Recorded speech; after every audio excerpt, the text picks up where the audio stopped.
দিনুকুম ওয়ালিয়াদিন। তোমাদের ধর্ম তোমাদের আর আমার ধর্ম আমার।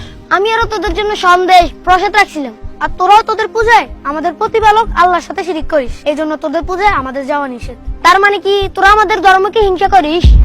নাহিদ, আব্দুর রহমান, দা দা কি রে, পূজার বন্ধ তো দিল। আজকে সন্ধ্যা থেকে আমাদের পূজার অনুষ্ঠান শুরু হবে, অনেক মজা করব। কিন্তু স্কুল বন্ধ হলো তো তোদের দেখা পাবো না, তাই মনটা খারাপ রে।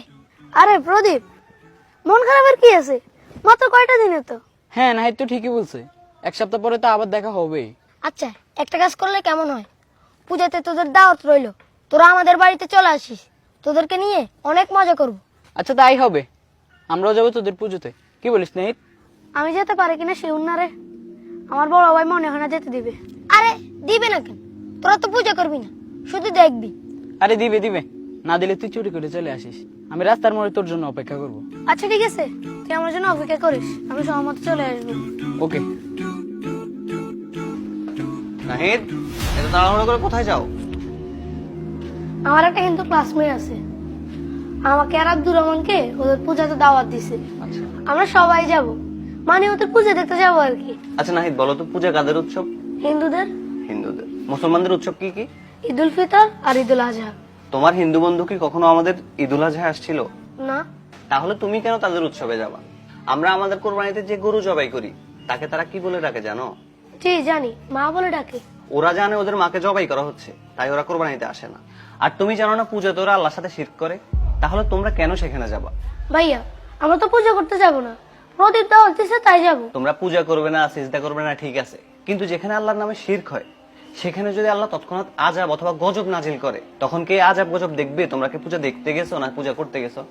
মনে যদি আল্লাহর আযাব অথবা গজবের ভয় না থাকে তাহলে পুজোতে যাও, নাইলে যেও না। না না ভাইয়া, কি বলেন? আল্লাহর গজবে কেন থাকবো? আল্লাহর গজব কিভাবে সহ্য করবো?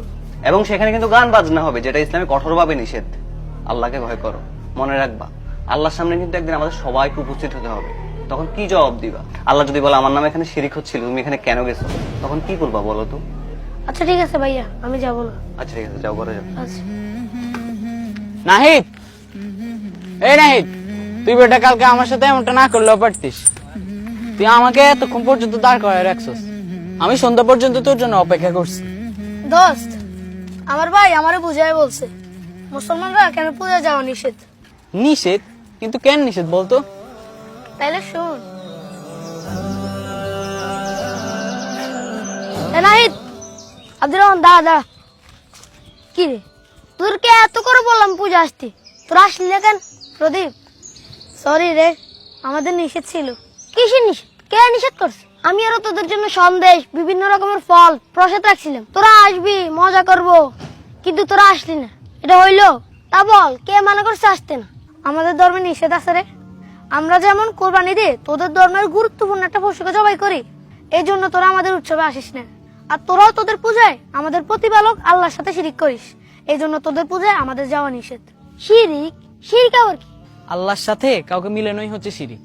যেমন আল্লাহ ছাড়া অন্য কারো নিকট দোয়া করা, অন্য কারো নামে কোরবানি করা, মানত করা, এগুলোই শিরিক। আমরা তো আল্লাহর কাছে প্রার্থনাও করি না, আল্লাহর নামে কোরবানিও দিই না। তার মানে কি তোরা আমাদের ধর্মকে হিংসা করিস? আরে না না, হিংসা করবো কেন? আল্লাহ আমাদেরকে অন্য ধর্মকে হিংসা বা পালন করাতে বাধা দিতে নিষেধ করেছে। আর মহান আল্লাহ পবিত্র কোরআনে বলেন, লাকুম দীনুকুম ওয়ালিয়াদিন।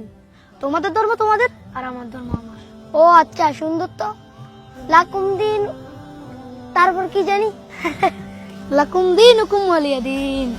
আধার হৃদয় জালো নূরের চেরা, মুছে দাও হৃদে যত কালিমা।